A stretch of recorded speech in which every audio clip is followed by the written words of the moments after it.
একাদশ শ্রেণীর শিক্ষার্থীরা ইটিসির আবেদন করার নিয়ম নিয়ে আজকের ভিডিওতে আমরা আলোচনা করব। ইতিমধ্যে তোমাদের নোটিশ প্রকাশ করা হয়েছে, অনেক নিয়মকানুন প্রদান করা হয়েছে।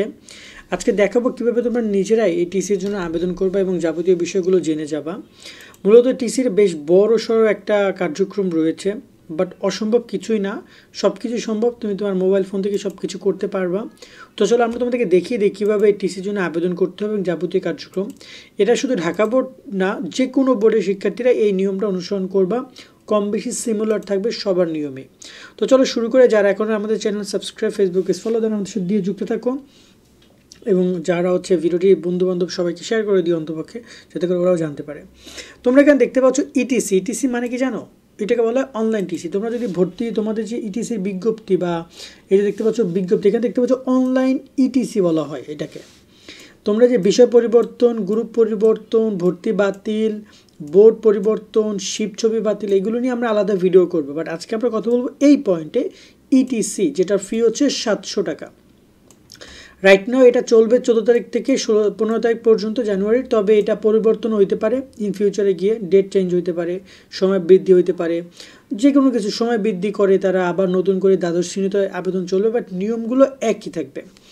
সো ইটিসি ব্যাপারটা গেল। এখন ইটিসি কাকে বলে নর্মালি বুঝতে হবে। ইটিসি বলতে বোঝানো হয় ইলেকট্রনিক টিসি, বা তোমার এটা যেটা একই বোর্ডের অধীনে। আমি যদি বোঝাতে চাই যে ঢাকা বোর্ডের অধীনে তুমি এক কলেজ থেকে অন্য কলেজে যাবা, সেটাকে বলা হয় ইটিসি। তুমি যদি ঢাকা থেকে বরিশাল যাও, তাহলে কিন্তু তুমি ঢাকা বোর্ড থেকে বরিশাল বোর্ডে যাচ্ছ, সেক্ষেত্রে হবে বিটিসি। সেক্ষেত্রে এই যে এইটা হবে, যেটা বলা হয় বোর্ড পরিবর্তন। বাট আজকে আমরা দেখাচ্ছি অনলাইন ইটিসিটা হচ্ছে যে তুমি ঢাকা কলেজ থেকে ধরো না তুমি যাবা উত্তরাতে, ঠিক আছে, মাইলস্টোনে যাবা, অথবা তুমি ঢাকা কলেজ থেকে তুমি যাবা গাজীপুরের একটা কলেজে, অথবা তুমি ঢাকা এই যে তোমার রেসিডেন্সিয়াল থেকে তুমি যাবা হচ্ছে ধরে নাও যে ঢাকা বিভাগের তো কলেজ আরও আছে, যেমন টাঙ্গাইলে আছে সাদাত কলেজ, সেখানে তুমি যাবা। এরকমের ক্ষেত্রে তোমরা ইটিসির জন্য আবেদন করবে। এটা শুধু ঢাকা থেকে বোঝাচ্ছি না, তুমি ধরো যে বরিশালে আসো, বরিশাল যাবা পটুয়াখালী, অথবা তুমি আসো খুলনায় যাবা যশোরে, অথবা তুমি আসো রংপুরে যাবা দিনাজপুর। এরকমের একটা বোর্ডের অধীনে যদি একাধিক কলেজে তুমি পরিবর্তন করো, তাহলে ইটিসির আবেদন করা হবে। এসএসসি 27 শিক্ষার্থীরা, তোমাদের জন্য চলে এসেছে নাইট 24 পাবলিকেশনের বাংলা এ প্লাস, ইংরেজি এ প্লাস ও আইসিটি ম্যাজিক। এই বইগুলো কিনলে তোমার কোনো গৃহ শিক্ষকের দরকার হবে না, কারণ বাংলা প্রথম পত্রের গদ্য কবিতা ও দ্বিতীয় পত্রের সবকিছু এবং আইসিটি টপিক ভিত্তিক সবকিছুর ব্যাখ্যা এবং এমসিকিউ অনেক সুন্দরভাবে দেওয়া রয়েছে। ইংরেজি প্রথম পত্র দ্বিতীয় পত্রের সবকিছু সুন্দরভাবে অনুবাদ পাবা। সিন, আনসিন, গ্রামার এবং রাইটিং পার্ট খুব সুন্দরভাবে এই বইতে দেওয়া আছে। প্রত্যেকটা বই রকমারির বেস্ট সেলার বই। প্রত্যেকটা বইয়ে কিউআর কোড পাবা, যা স্ক্যান করলে ভিডিও ক্লাসগুলো তোমার ফোনে চলে আসবে। তাই এখনই অর্ডার করো তাদের ওয়েবসাইট অথবা ফোন নম্বরে কল করে। চাইলে রকমারি থেকেও তোমরা অর্ডার করতে পারো। সো কবে শুরু হবে কবে শেষ হবে এই দুটো টপিক বাদ দিই, কারণ এটা নোটিস উপর ডিপেন্ড করে। বাট এখানে বলা আছে, আমরা আপাতত দেখতে পাচ্ছি 14 তারিখ থেকে শুরু হয়ে 15 তারিখ পর্যন্ত চলবে। এই ভিডিও কিন্তু বড় হবে, বাট একটু বুঝে শুনে দেখো। আর টিসির জন্য কী কী ডকুমেন্ট লাগবে, নর্মালি আবেদন করতে কী কী ডকুমেন্ট লাগবে আবেদন করতে করতে দেখিয়ে দিচ্ছি। চলো আবেদন করার নিয়মটা নিয়ে কথা বলি। তার আগে একটু এই প্রসেস সম্পর্কে তোমরা জেনে যাও, তাহলে তোমার জন্য ভালো হবে। নর্মালি আমরা এখানে কথা বলতেছি, এইটা আমি একটু রিমুভ করে দিই তোমাদের বোঝানোর সুবিধার্থে। আমরা কথা বলতেছি ইটিসি নিয়ে। ইটিসিতে যখন তোমরা আবেদন করবা, আবেদন করতে তেমন কোনো কিছু লাগবে না। আবেদন করার পরে তোমার এই আবেদনটা যাবে কার কাছে? বর্তমানে তোমার কলেজের কাছে। সেখানে কিন্তু অনুমতির বিষয় রয়েছে, এবং তুমি যে কলেজে যাবা তা সেখানে অনুমতির বিষয় রয়েছে। এই নিয়ম, রুলস, জিপিএ, সিট, এই ব্যাপারটা একটু বোঝো। প্রথমত এখানে তোমার নিয়মের ক্ষেত্রে অবশ্যই তুমি যে কলেজে আবেদন করবা সেখানের সাথে তোমার সাবজেক্ট মিলতে হবে। তুমি যে সাবজেক্টে আবেদন অলরেডি ভর্তি হয়েছো সেই সাবজেক্ট ওই কলেজেও থাকতে হবে, তবে তুমি টিসি নিতে পারবা। সাবজেক্ট না মিললে টিসি নিতে পারবা না। জিপিএ মিলতে হবে। তোমার এখানে জিপিএ আছে, ধরো তোমার এখানে জিপিএ 4 পয়েন্টে তুমি অ্যাডমিশন নিছো, বাট ওই কলেজে দেখা যায় তোমার জিপিএ লাগবে 5 পয়েন্ট, তুমি কিন্তু সেখানে চান্স পাবা না। তোমার বর্তমান কলেজে থেকে ওই কলেজে আসন সংখ্যা ফাঁকা থাকতে হবে। ওই কলেজে ধরো কোনো আসনই ফাঁকা নাই, তুমি কিন্তু অ্যাপ্লাই করতে পারবে না। এবং খরচও আছে, এখানে ভর্তি ফি আছে এবং তোমার এখানে আবেদন ফিও রয়েছে। ফিয়ের বিষয়টা আমরা একটু ডিসকাশন করব। সো এইখানে গুরুত্বপূর্ণ পয়েন্ট হচ্ছে 3টা। একটা হচ্ছে সাবজেক্ট মিলতে হবে, 2 নম্বর হচ্ছে জিপিএটা মিলতে হবে, এবং 3 নম্বর হচ্ছে সিট ফাঁকা থাকতে হবে। ঠিক আছে, অ্যামাউন্টটা আমরা 700 টাকা দিয়ে দিলাম। ওকে, তো চলো আমরা একটা আবেদন করে তোমাদেরকে দেখাই, তাহলে পুরো বিষয়টা বুঝতে পারবা। এইটা হচ্ছে আবেদন লিঙ্ক। প্রত্যেকটা বোর্ড আমি যদি এখান থেকে আমার বুকমার্ক থেকে দেখাতে চাই, কয়েকটা বোর্ড আমি তোমাকে দেখাই। প্রত্যেকটা বোর্ডের এরকম একটা অপশন আছে, তোমরা দেখতে পাচ্ছ ইটিসি, এই যে ঢাকা বোর্ডের ইটিসি দেখতে পাচ্ছ, এই যে একটা অপশন আছে ইটিসি। তারপর যদি তুমি যশোর বোর্ডে যাও, যশোর বোর্ডও ইটিসি অপশনটা আছে। কই আছে এটা খুঁজতে হবে তোমাদেরকে, যে কলেজ ট্রান্সফার বা সামথিং কিছু একটা আছে, কোথাও তো একটা আছে। ওকে, এটা খুঁজে নিতে হবে তোমাদেরকে। ওকে, আমার তো এখন পড়তেছে, এই যে দেখতে পাচ্ছ, আচ্ছা এটা না, সরি, এখানে কই জানি আছে, ঠিক আছে, ট্রান্সফার সার্টিফিকেট অথবা কলেজ ট্রান্সফার। বরিশাল বোর্ডে এখানেও কোথাও না কোথাও জানি ইটিসির প্রসেসটা আছে। এরকম প্রত্যেকটা বোর্ডেরই ইটিসির প্রসেসটা তারা রেখেছে, যেখান থেকে গিয়ে তোমরা মূলত অনলাইনে আবেদনটা করবা। তাই বোর্ডের ওয়েবসাইটগুলো তোমাদেরকে ঘাটাঘাটি করতে হবে। যদি তোমরা এখানে কোনো ওয়েবসাইট না পাও, তাহলে এটা তোমরা সরাসরি যোগাযোগ করবা বোর্ডে গিয়ে, আমাকে মেসেজ করে লাভ নেই, এটা সরাসরি বোর্ডে যোগাযোগ করবা। এবং এই বোর্ড থেকে তোমাকে বলে দিবে যে তারা কীভাবে ইটিসিটা নিচ্ছে বা দিচ্ছে, ঠিক আছে। দেন এইরকম একটা অপশন পারবো, তুমি সেখানে ক্লিক করবা, করার পরে তোমার সামনে এরকম ওপেন হবে একটা ইন্টারফেস, দেখতেই পাচ্ছ। এখানে তুমি কিন্তু এই যে দেখতে পাচ্ছ রিকভারি সিকিউরিটি মোড, এটাও তোমার জন্য না, এটা পরবর্তী বিষয়। বাট এখানে তুমি দেখতে পাচ্ছ যে অ্যাভেলেবেল সিট লিস্ট, অর্থাৎ তোমাদের কোন, এই যে আমি এখানে একটা পয়েন্টের কথা বলছিলাম না, যে সিট ফাঁকা আছে কিনা, এটা তো তুমি কলেজে গিয়ে খোঁজ নিতে পারবা না। বাট এই অ্যাভেলেবেল সিট লিস্টে ক্লিক করলে তোমার এখান থেকে দেখাবে যে সিট লিস্ট ফাঁকা আছে কিনা। এখন তো আবেদন শুরু হয় না, আমি দেখতে পাচ্ছি না। বাট যদি আমি ক্লাস 12 এটা দেখতে যাই, তাহলে আমি যখন ক্লিক করলাম, তখন ঢাকা বোর্ডের অধীনে যতগুলো কলেজ আছে সবগুলো কলেজের কোন কত আসন সংখ্যা ফাঁকা আছে তা দেখাচ্ছে, দেখতে পাচ্ছ। এই যে একে হাই স্কুল অ্যান্ড কলেজ, এখানে কিন্তু 92টা আসন ফাঁকা আছে। কুর্মিটলা এখানে প্রায় 64টা আসন ফাঁকা আছে। কুর্মিটলা এখানে ফিমেলে 67টা আসন ফাঁকা আছে, 102টা আসন ফাঁকা আছে। দেখতে পাচ্ছ যে অ্যাভেলেবেল সিট, এরকমই তোমরা সিটগুলো দেখে নিতে পারবা এখান থেকে। ওকে, সো এই হচ্ছে একটা পুরো প্রসেস। এবং দেখতে পাচ্ছ ঢাকা কমার্স কলেজে 700 আসন ফাঁকা ছিল দ্বাদশ শ্রেণীর জন্য, 700। এই যে আমরা দেখতে পাচ্ছি আইডিয়ালে আছে 652, মানে এইসব জায়গায় তোমরা দিলেই চান্স পাই যাবে বা তোমাকে তারা নিয়ে নিবে। এবার সে আবেদন কীভাবে করবে, সিটগুলো দেখে নিবা। এরপরে সে আবেদন কীভাবে করবা, মোবাইল থেকে করো বা যে কোনো জায়গা থেকে করো। এরপর তুমি এখানে এসে টিসিটা অপশনে গিয়ে, আমি একটু জুম করে মোবাইলে থেকে দেখাই, ধরো মোবাইল থেকে তুমি আবেদন করলে এভাবে পাবা।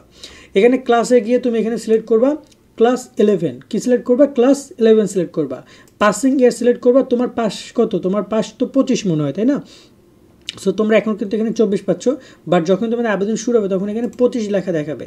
এরপর তুমি তোমার এসএসসির, আবারও বলতেছি, এসএসসি পরীক্ষার, এই যে এসএসসি পাস সাল দিয়েছে, এসএসসি পরীক্ষার রেজিস্ট্রেশন কার্ড দিবা, এসএসসি পরীক্ষার রোল নাম্বারটা দিবা। এটা সম্পূর্ণ এসএসসি ইনফরমেশন হবে, তোমার কিন্তু অন্য কোনো ইনফরমেশন না। ওকে, যখনই তুমি এখানে এসএসসি রেজিস্ট্রেশন নাম্বার দিবা, রোল নাম্বার দিবা, তখন এই ঘরগুলো অটোমেটিক্যালি তোমাকে ফিল আপ করে দেখাই দিবে তারা, কারণ এই অটোমেটিক্যালি তোমার রোল নাম্বারের মাধ্যমে তারা আইডেন্টিফাই করে নিবে। দেন তোমার মোবাইল নাম্বারটা তুমি অফকোর্স এখানে একটা মোবাইল নাম্বার দিবা, 11 ডিজিটের একটা মোবাইল নাম্বার, তোমার বাবার নাম মায়ের নাম যদি না বসে তাহলে তুমি বসায় দিবা। দেওয়ার পর অবশ্যই সিকিউরিটি কোড, এখানে বলছে important, security code will be send to this number, অর্থাৎ এখানে কিন্তু সিকিউরিটি কোড পাঠানো হবে, যেটা পরবর্তীতে তোমার এখানে এই যে দেখতে পাচ্ছ যে আবেদনের সর্বশেষ অবস্থান, অনেক কিছু জানতে কিন্তু তোমার এই জিনিসটা লাগবে, ঠিক আছে, টাকা পয়সা পে করতে, অনেক কিছু করতে। দেন যখন তুমি এখানে এটা ক্লিয়ার করবা, এরপর তুমি বর্তমানে কোথায় পড়ছো সেটা তুমি এখান থেকে সিলেক্ট করবা। তো এখানে এই যে সিলেক্ট অপশনে ক্লিক করি, তোমার এখানে ঢাকার বিভাগের যতগুলো কলেজ আছে সব কলেজ এখানে চলে আসবে।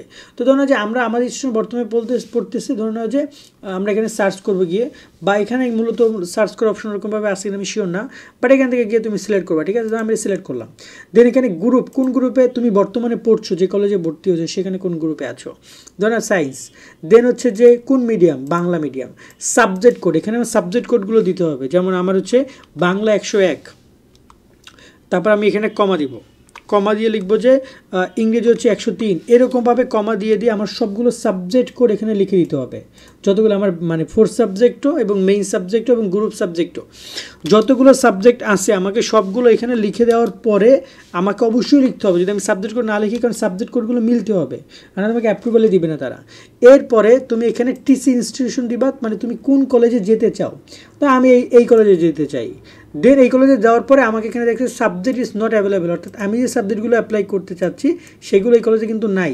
তাই অবশ্যই এই সাবজেক্ট কোডগুলো তোমাকে এখানে সঠিকভাবে দিতে হবে, তুমি তারপরে দেখতে পারবে তুমি কোন কলেজে যেতে পারবে না পারবে। এখানে একটা পয়েন্ট আমি তোমাকে ক্লিয়ার করতে চাই, দেখো ধরো নাও তোমার এই যে এটা হচ্ছে ধরো নাও যে তোমার অর্থনীতি, এই মানবিকের শিক্ষার্থীরা সবচেয়ে বেশি কনফিউজন হয় এই সাবজেক্টে নিয়ে। এটা ধরো তোমার অর্থনীতি সাবজেক্ট, এই অর্থনীতি সাবজেক্টটা আবার যেগুলো তুমি যাবা ধরুন যে আমি এখানে যাবো কোন কলেজে, ধরুন একটা কলেজ আমি তোমাকে দেখাচ্ছি, ধরুন এই কলেজে আমি যাব, এই কলেজে না অর্থনীতি সাবজেক্ট আর নাই, তো সেক্ষেত্রে যদি না থাকে তারা বলে দিবে যে এই সাবজেক্টগুলো নট অ্যাভেলেবেল, সেক্ষেত্রে তুমি টিসি নিতে পারো। যদি এই সাবজেক্টে থাকে অর্থনীতি, সেক্ষেত্রে তারা তোমাকে টিসির জন্য অ্যাপ্রুভাল দিবে।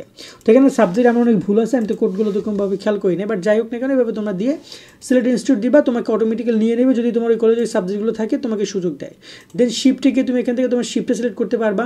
এখানে তো শিফট তো বুঝি বাংলা অথবা ডে বা মর্নিং এরকম যে শিফটগুলো থাকে সেটা, ঠিক আছে। এবার হচ্ছে গিয়ে তোমার কজ অফ টিসির ক্ষেত্রে তুমি কোন কারণে টিসি নিতে চাচ্ছ, পিতামাতা বদলি, বাসস্থান পরিবর্তন, যাতায়াত সমস্যা, আর্থিক অসচ্ছলতা, এই দুইটা প্রবলেম ম্যাক্সিমাম দেওয়ার ট্রাই করবা, কারণ বাসস্থান পরিবর্তন, পিতামাতা বদলি এগুলো হলে প্রমাণ দিতে হতে পারে। তো তুমি যদি যাতায়াত সমস্যা হয়, আর্থিক অসচ্ছলতা হয়, সেটা তুমি এখানে দিয়ে সাবমিট ইওর অ্যাপ্লিকেশন বাটনে ক্লিক করবা। যখন তুমি সাবমিট ইওর অ্যাপ্লিকেশন বাটনে ক্লিক করবা, এই যে বলা আছে তোমরা একটু খেয়াল করো, সাবমিট, এই যে বলছে যে শিক্ষার্থী কর্তৃক টিসি ফর্ম সঠিকভাবে পূরণ করে সাবমিট ইওর অ্যাপ্লিকেশন বাটনে ক্লিক করলে সোনালী সেবার স্লিপ প্রিন্ট নেবে। প্রিন্টটি টিসির আবেদন সাবমিট করার পর প্রথমে নিজ কলেজে দেখতে পাবে, পরবর্তী অনুমোদন করবে। আচ্ছা, মূল কথা হচ্ছে এখানে একটা বুঝাই বলি, সোনালী সেবা তোমাকে একটা স্লিপ দিবে, ওই স্লিপটা তুমি প্রিন্ট করে রাখবা এবং তুমি সোনালী ব্যাংকে যাবা, তোমার যে কোনো একটা ব্যাংকে যাবা, বিএ ব্যাংকে গিয়ে ওই স্লিপটা দিয়ে দিবা আর 700 টাকা দিবা, তারা ওই 700 টাকা তোমাকে জমা নিয়ে নেবে, ঠিক আছে। 700 টাকা জমা নিয়ে নেবে, জমা নিলে 2 দিন পরে তুমি টাকাটা কি করতে পারবা, টাকাটা তুমি এখানে উইথড্র করতে, মানে তোমার এইখানে টাকাটা জমা হয়ে যাবে। এখানে আরেকবার আমি তোমাকে ক্লিয়ার করতে চাই, টাকাটা কখন জমা দিবা। তোমার হজবরল হয়ে গেছে, তারপর আমি একটু ক্লিয়ার করে দিই। যখন তুমি এই সাবমিট ইওর অ্যাপ্লিকেশন, মানে তুমি এখানে যখন অনলাইনে কার্যক্রম সম্পন্ন করবে, তখন সোনালী একটা স্লিপ তোমাকে দিবে, একটা কাগজ দিবে, যেটা তুমি প্রিন্ট করে নিবা বা ডাউনলোড করে রেখে দিবা বা একটা স্ক্রিনশট রেখে দিবা। রেখে দেওয়ার পরে তোমার দুইটা কাজ আছে, একটা হচ্ছে অনুমতির ব্যাপারে আমি একটু ক্লিয়ার করতে চাই। এই অনুমতির সেকশনটা হবে 2 পার্টে। একটা পার্ট হচ্ছে তোমার কলেজ, বর্তমান কলেজ তোমাকে অনুমতি দিবে, কারণ এই আবেদনটা তোমার তুমি যে এতক্ষণ যে আবেদন করেছো অনলাইনে, এই আবেদনটা এতক্ষণ কার কাছে গেছে, তোমার যে কলেজ আছে, তুমি যে কলেজে বর্তমানে পড়ছো সেই কলেজের কাছে চলে গেছে। সেই কলেজ যদি অনুমতি দেয়, তাহলে ওই আবেদনটা আবার তুমি যে কলেজে ভর্তির জন্য আবেদন করবা, মানে যে কলেজে টিসি নিয়ে যাবা তার কাছে যাবে, তিনি যদি অনুমতি দেন, তারপরে গিয়ে তোমার মেসেজ আসবে তোমার এই যে নাম্বারে যে টাকা জমা দাও এবার, তখন গিয়ে তুমি সোনালী সেবায় গিয়ে বা সোনালী ব্যাংকে গিয়ে টাকাটা জমা দিবা। আর নয়তো কিন্তু টাকা আগে জমা দিবা না, সেক্ষেত্রে যদি তোমার কলেজ যদি অনুমতি না দেয়, তাহলে কিন্তু তুমি টিসি নিতে পারবে না, টাকাটা মাইট যাবে। এখন এই জায়গায় এই যে তোমার কলেজ, কারেন্ট ইনস্টিটিউট এবং হচ্ছে তোমার টিসি ইনস্টিটিউট, এগুলোর অনুমতি দরকার হবে। এখন এক্ষেত্রে অনুমতি যদি অনেক কলেজ ইচ্ছাকৃতভাবে দিয়ে দেয়, অনেক কলেজ দিতে চায় না টিসি, সেক্ষেত্রে তুমি তোমার জায়গা থেকে ব্যবস্থা নিতে পারো। এক্ষেত্রে অনুমতি তাদের অবশ্যই লাগবে, তারা যদি তোমাকে ফরওয়ার্ড না করে তাহলে তুমি টিসি নিতে পারবে না। গেল এই প্রসেসটা। এরপর যখন তুমি টাকা জমা দিবা, এই কাজ এটুকুই যে আবেদন করার পরে তুমি অপেক্ষা করো, দেখো যে এই 2টা কলেজ বর্তমান তুমি যেখানে পড়ছো সে অনুমতি দেয় এবং ওই কলেজ অনুমতি দিলে তোমার এরপরে গিয়ে শুধু টাকা জমা দিতে হবে সোনালী সেবা ব্যাংকে গিয়ে, সোনালী ব্যাংকে গিয়ে একটা স্লিপ দিবে, সেটি অনুযায়ী টাকা জমা দিবা। তারপরে এই যে দেখতে পাচ্ছ কাহিনী শেষ। অতবার বোর্ডের চূড়ান্ত আবেদন করতে SMS পাবে, ওয়েবসাইটে টিসি আদেশ প্রিন্ট করতে নতুন প্রশ্ন ভরতে হবে। এরপরে মূলত তুমি এখানে অ্যাপ্লিকেশনে যে স্ট্যাটাস রয়েছে এটা অন করে দিবে তারা। এই অ্যাপ্লিকেশনের স্ট্যাটাসে গিয়ে তুমি তোমার দেখতে পারবে আবেদনের বর্তমান অবস্থা কী আছে। এই যে টিসি শ্রেণী এখান থেকে সিলেক্ট করবা, রেজিস্ট্রেশন নাম্বার, রোল নাম্বার এবং সিকিউরিটি কোডটা এখানে দিবা। দিয়ে তুমি লগ ইন করলে দেখতে পারবে তোমার আবেদনটা কলেজ অনুমতি দিছে কিনা, তুমি অনুমতি পাইছো কিনা, বা কোন কলেজ অনুমতি দিছে কোন কলেজ দেয় না, এগুলো দেখতে পারবা। টাকা জমা হয়েছে কিনা দেখতে পারবে এবং তোমাকে লাস্ট পর্যন্ত বোর্ড অনুমতি দিছে কিনা, কারণ এখানে লাস্ট টোটাল 4-5টা ধাপ থাকে। এক হচ্ছে তুমি আবেদন করেছো, 2 তোমার কলেজ অনুমতি দেওয়া, 3 ওই কলেজ অনুমতি দেওয়া, 4 নম্বর টাকা জমা দেওয়া, 5 নম্বর বোর্ডের অনুমতি দেওয়া। যদি এই কাজগুলো সবই কমপ্লিট হয়ে যায়, দেন তখন তোমাকে বলবে যে তুমি এই যে দেখতে পাচ্ছ এখানে বলা আছে, তখন বোর্ডের ওয়েবসাইটে প্রবেশ করে টিসি আদেশ প্রিন্ট করে নতুন করে ভর্তি হবে। অর্থাৎ এই যে যখনই তুমি এখানে যাবা, এই যে তোমার অ্যাভেলেবেল যে এই যে তোমার হচ্ছে যে তোমার বর্তমান অবস্থান, এখানে তুমি একটা নির্দেশনা পাবো, ওইটা ডাউনলোড করে তুমি যাইয়া বর্তমান যে কলেজ আসো সেখানে গিয়ে তুমি তোমার সব ডকুমেন্টগুলো উইথড্র করবা আর নতুন কলেজে গিয়ে ভর্তি হয়ে যাবা। সেই হচ্ছে পুরোপুরি ভর্তি কার্যক্রম। তো এভাবে তোমরা আবেদন করবে। আর একটা কথা আমি এখানে বলতে চাই, টিসির আবেদন করার ক্ষেত্রে খুব বেশি জটিল না, শুরু করে দেয় একবার আবেদন, দেখবা বাকিটা সব ঠিক হয়ে গেছে। আর যদি কেউ তোমার আবেদন যদি ফরওয়ার্ড না করে, কলেজ যদি না করে, সেক্ষেত্রে কোনো কিছুই করার থাকবে না এখানে। বুঝতে পারছো পুরো বিষয়টা? আজকের মধ্যে ভিডিও আমরা এখানে শেষ করছি। সকালে অনেক অনেক ভালো থাকবা। আল্লাহ হাফেজ।